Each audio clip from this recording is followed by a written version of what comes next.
La foi, c'est accepter la parole de Dieu dans les circonstances.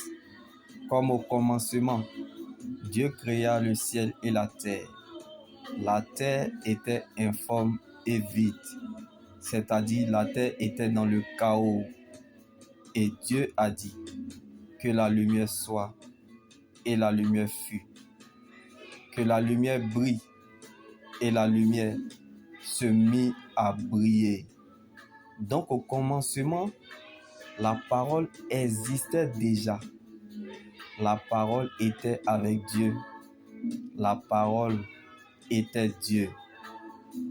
Toutes choses ont été faites par elle. Rien de ce qui a été fait n'a été fait sans elle. En elle, il y avait la vie. Et cette vie était la lumière des êtres humains. Donc, si nous n'occupons pas notre esprit ou nos pensées par la parole de Dieu, le diable occupera nos esprits ou nos pensées par sa parole. Comme beaucoup de chrétiens vivent dans la défaite parce que Dieu n'est plus leur priorité. Si Dieu n'est pas à la première place dans ton cœur, pourquoi tu veux qu'il te mette à la première place dans la sienne? Celui qui tient compte de Dieu dans sa vie, Dieu tiendra compte de lui dans la sienne. Donc, si Dieu n'est plus la priorité dans notre cœur, c'est parce que, bien-aimés, nous ne sommes plus sous le contrôle du Saint-Esprit, mais nous sommes sous l'influence de notre propre volonté et notre propre chair. Une réussite apparente, un semblant de réussite, mais dans le fond, tu souffres comme la question de ta situation ou du monde. La réponse est Jésus-Christ. Le monde est ta question. La parole de Dieu est ta réponse. Quand tu sais, on ne peut plus rien faire pour toi.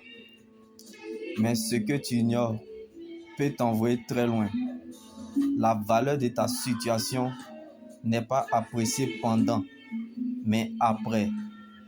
Donc quand tu veux voir ce que tu as, il faut savoir regarder ce que tu es. Car ce n'est pas les circonstances qui déterminent ta fin, mais ce que tu es, tu le deviendras. La foi, c'est accepter ce que le cœur a reçu. La parole de Dieu, c'est voir ce que les yeux n'ont pas encore vu.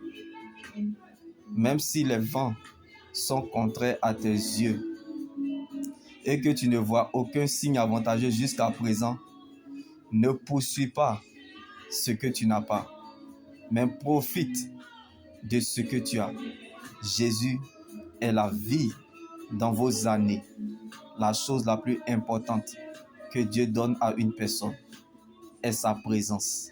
Alors, apprécie ce que Dieu t'a donné.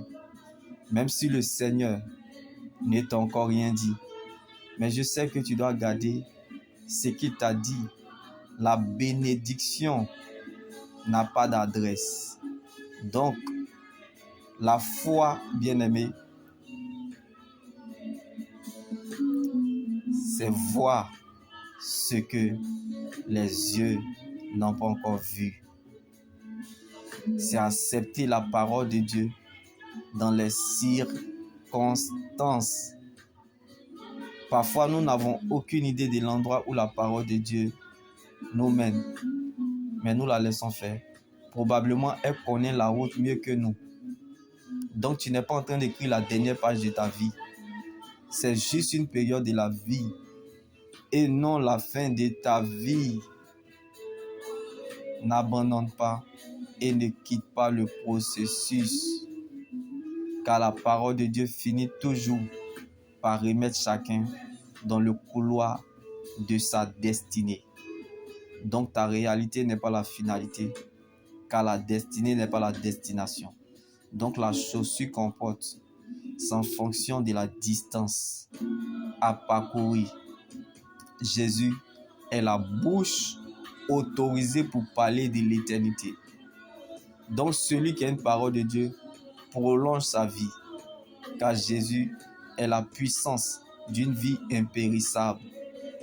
Donc tu peux tout perdre sans avoir rien perdu parce que tu demeures dans le véritable. Malgré tout ce que tu as vécu, ton Dieu demeure puissamment et vivamment à l'œuvre. Alléluia.